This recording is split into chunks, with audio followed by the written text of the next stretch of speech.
Madam, madam. No, so that I don't joke. Sister, come will be with this car. Now, no, not you, we are at only fun in the bed. That's I know the Bob said, you are carrying the money, but not pay the money. No pay, no good. It's not fair. Why you take that? I'm going to price. I can't say. So the next part, me come a long story. Do you want to know the bad side of me?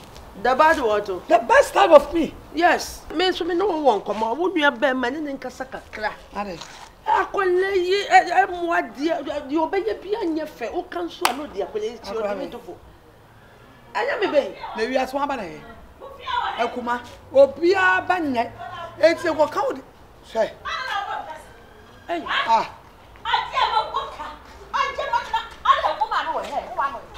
Mammy, tell you what, mammy.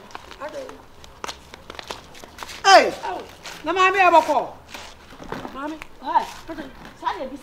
That doesn't be for people. I'm a too interested because we're nipa. On your she's a person. Some more than on your she are coming to me. I saw because I didn't tell me to. I am a black. My bottom one fears a yam of what's that? What? I'm not to be borrowed before you came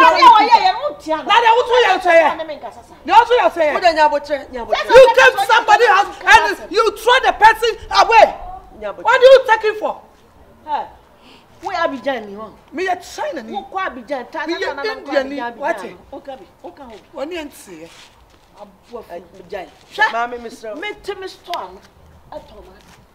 Miss Thomas, my glass. Glass. Then we said, what to what to a woman, man, 1 and 1, 2. Oh, third one, my glass in you know. Whoa. Me want so glass and glass and quite jammy. Oh, she's Italy.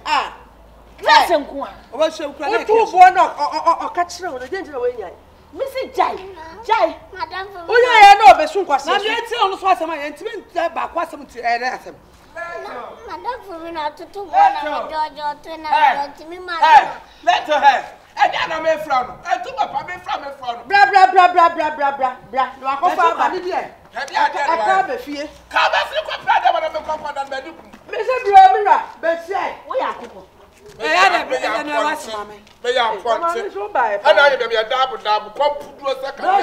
my mother phone and one who's after me. Will be our time. I want them in their dress. I did ask them. Blah, you were my mean, no could not tell the no what 2 little 2 cents today so blah. Let's do another from say poo. What crazy? Hey.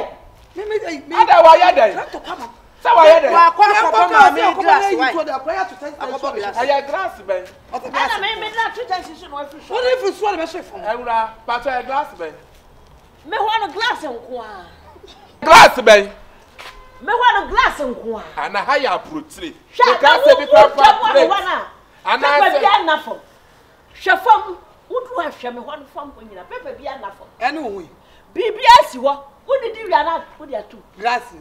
Nipper trim up and down so a woman now. I so grand tomato consider glass. Why more glass do? Why more glass? One glass that why better as a glass and Quamame, Jack was 7. I dear Maniana was a little away from our free size now. Why but why are so much? Why are so much? What walk your grass? I must not walk out with me back. Wakaya glass and Wakaya. Oh, Mamma Cassa. Oh, Mamma Cassa. What did you be? I won't see you. Okay. Now you're put to the what's the had to say? What put you up crazy? Well, don't put you. We'll take past here to the above me feet. What do you put you up crazy? Why, Cassa, when you are there when you are bad, when you are bad, you're about to Cassama Bama. You're about to Cassama Bama. And you won't see my to Cassama Bama. I'm not too much time. I'm not too much time. What up, Professor? What nips up as a much? Oh, what's what the Asamoah? What's your Bama? What's your Bama?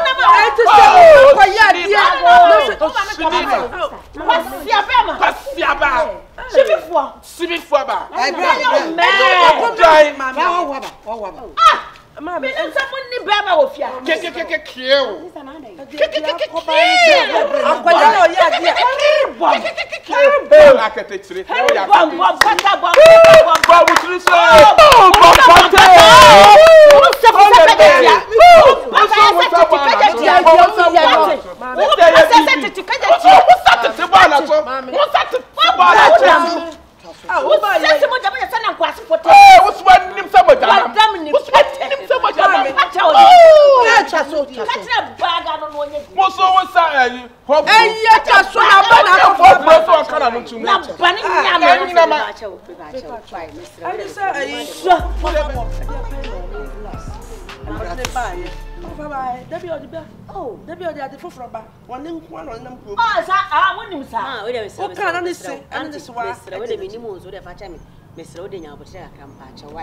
Madam for penny. I may buy best and I may bear my one go be and just back me. They didn't so cost of fire. But I mean, the airport, and as I may buy only papa, I can't see my just say, and you ask them to do them about 3 months. Now, I was it, dear Nepal. I was come on, that's all. Now, but maybe I saying glass now. One glass and one. Oh, Matthias, say yes, you can't tell more to go away. All the Akran by sell by the Giscard. I have 50 million. 50 Ghana. 50 Ghana, you. Into a pie to do saying. Baku, I call 50. Mind out, but someone in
I would so say, you can't examine me.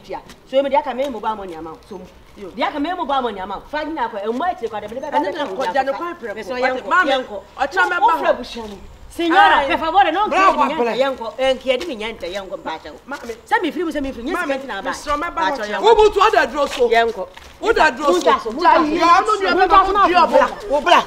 Hey, what is that? We should shed move because hey, I don't know, sir. Perché? Ma sa separare io non capisci niente. Mica per zitto le Sazita. Da come con l'osso. Sazito. La che la fa. Ma da fu dai. No, problema di ubana ko fa problema ba. Ma mi zitti ya. Ma mi zitti ya. Yeah.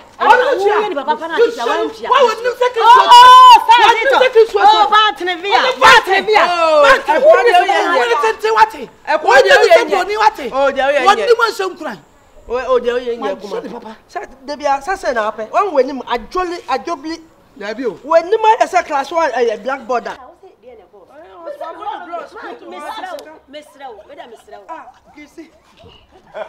Oh, they all go road. What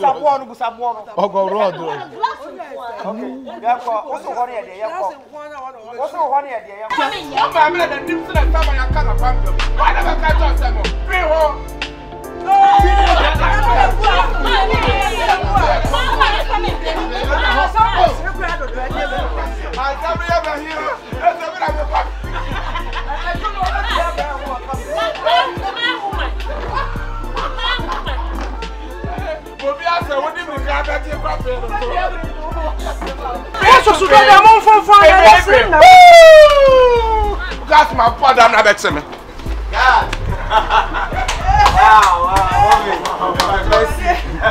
Hey, Christiana, I say I did.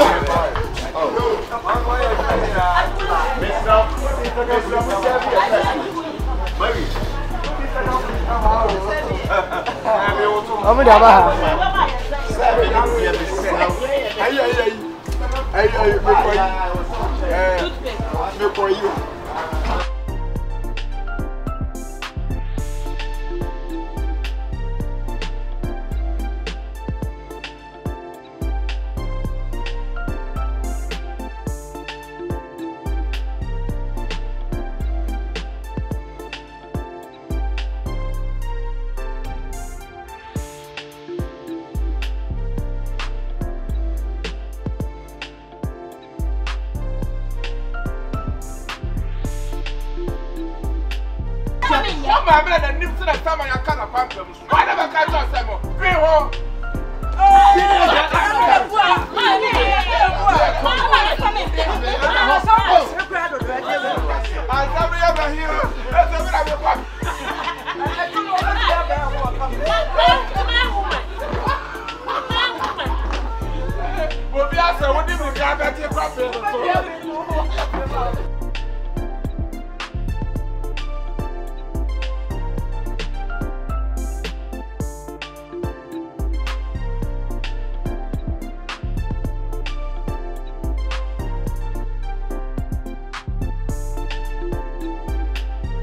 Nanya Jumama, when I'm not smart to so. I to one year. I had walk or pass on. As a butter. I'm going to nip to the time I can't find them. Why never catch us, Asamoah? Bring home.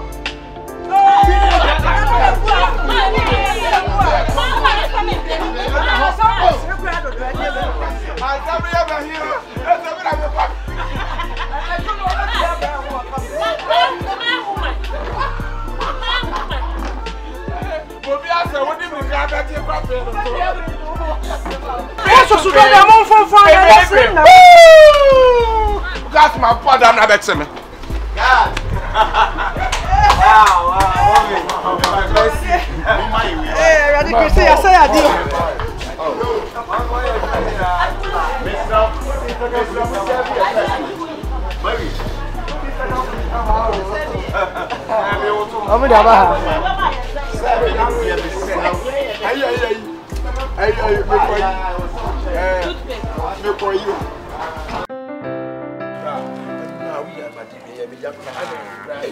The people get a chance to meet the kingdom to the new woman, Tata, Asamoah, walk on your price. Yes, so one of me, Siam says, and Rex was made down, and also that at hey, that is still no idea. Hey, that was the idea also. When they were young, you this out. Hey, look at the chief boyfriend when you plan out watching them Tata Sade. I won't call you and find what you call you mouth. Now, Solia, Solia Marcus for quite a sour. Oh, my meaning so we see massive problem. What's Solia to work as any A? Come over here, trench. Hey, Asamoah. If you hire tea, you may pay more Asamoah. And you're open. And you're open once. And you're open once. Right, Ben, Mummy, and more say. Mokachi Firas and me. How I said, we have a cost to cost you. Me say, right, Ben, and some Mummy, more some Mokachi, if Firas and me, Franka Membra. Sanka Awuni and Mia. Come, Mamma Bra. About one of what to send me. What's that? You up there in the one. You up bounce on the one. Hey! Maybe I am. You bounce on the one. What was all I want? Brabba, Sabbath, Snuffy, as all I want black, one sun cat, a giant property. That's a man whom about, Now they're quite to feel very well. Oh, no, Casatilla. Oh, Baby, you have a social sissy. I'm on what to my baby. That's it. And that's your black. May never have been sent me to come. We now have been sent me to come. There wa be jina ha. E pete ho said you would be a me. What pot papa? Your phone here. Be jina say, when a ma pa say, catch a fewra say, e me bra. Hey, me catch yourself. Me kro mo nyoro. E maybe to sell. E dey mo kwa hayo. Yo, e maybe to sell. E dey mo kwa ba dey. Ye mama kwa dry, you ma. Mo bra na ma tete mo bra. E ya mo say wo me ku wo. Wo e ya mo say me ku. Worry. Wo me pon akaka amasem che fewra. Who moving for me? I don't come as my friend. That means who me who here. Sanka me Franka me who here one. I can't conquer but me my fear. I write some and I write a railway. My man can't show say me Sanka me name and it's not. Said you what today? Why you pom face a question flower for? And then you me da le sese. Me so fo be na ka so. Me so ho na no papa na pese me ka bi tia. Ya show se na me hwe me ya. Ya gbo bi na wudie. Ya show se na gbo bi na wudie. Bro e ba ma chim na. Me simi. E ba ma chim. E da ro na me. We are gonna run for one.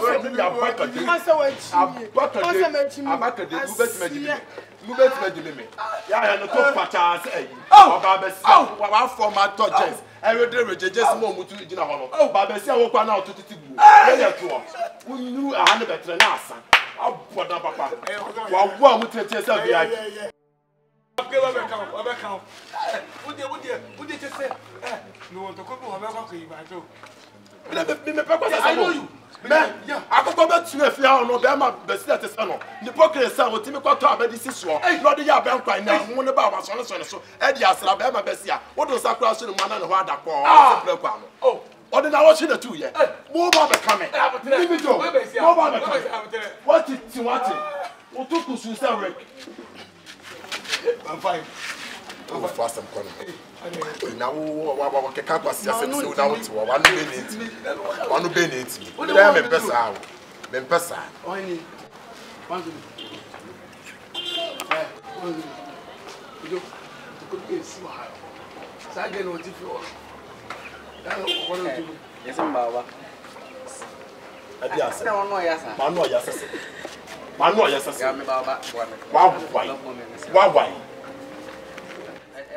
Hey, who told them it's so the poker and some of the churches. Oh, Franka, close to bear. What meet me? I want that time. I didn't know. I don't say me concert to me put me back. Concert to my work to move. It's the idea me to no concert. Concert you going to go concert. Oh, for some conwa. For some conwa. When you see a bubble, do go sa kaba block. Frog on one that time. It's our plan left. I bet you say no. Me now the concert. Do only man here do that. Do only man here do that. So for that ka from who are ya. On ni tiri say one photo ko bia mamso. Ni tiri say one photo ko bia mamso. Wa wo mu tenten say best. Any so ko room. What all be o pray, o bra Trace. Trace mom na ye. Hey, who done it? Trace mom na ye what? Hey, me dey mo bia makeka kwa say mo bia ofia nkyerem yo. E mo bia ma ye mo what? Bia me di ma. Bra ma bo bi na obi abo. Bra mi di do mi tira ha do be sia me ma bo no. E bi do obi abo. What papa? Hey, Bema. I know Casasa. One chow Cassabi. What's your tonka? I'm going to Fiasia.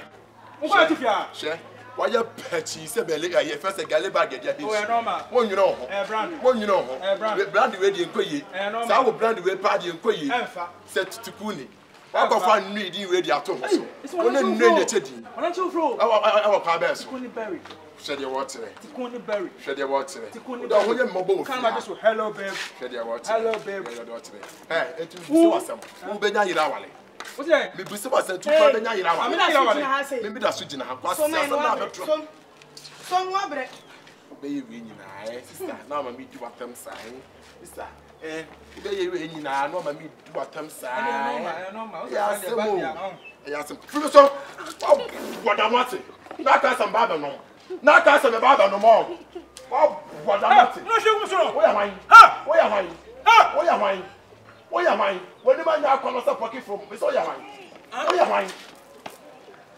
When I see Fisa Drogo when you have it now, I say, I don't know, they do a piano. They do a piano. You answer condom, I think the soap. You so one. And what did I do? Alisa. Hey! If you can say Munsam.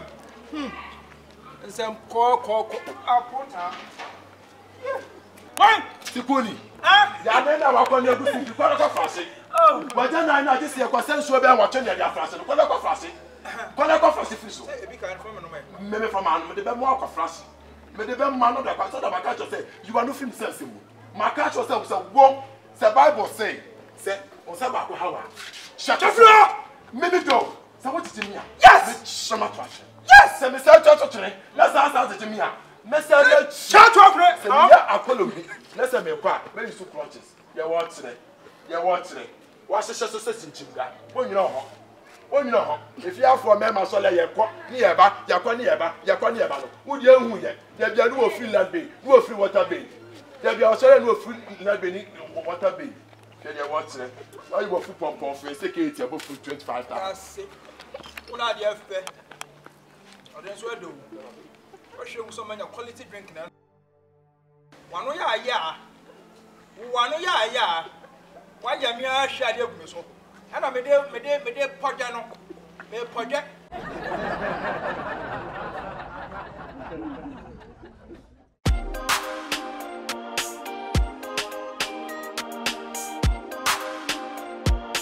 Dial Zex made it.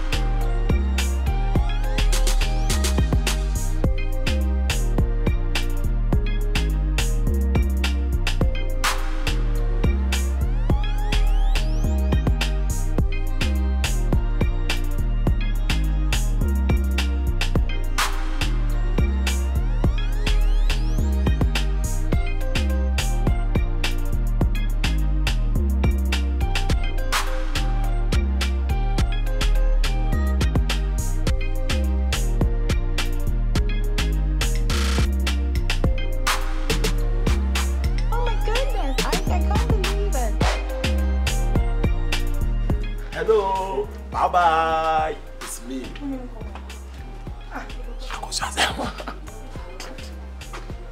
It's me, Akosia Sewa. Akosia Sewa papa. Awo ya papa pepe. Awo ya papa pepe at 7. Bobo papa pepe at 7. Oh, yes. Hey, me hammer send me since you move. Ye ni You be see papa. You be see papa pepe. Keep watching and I will ya the mic here.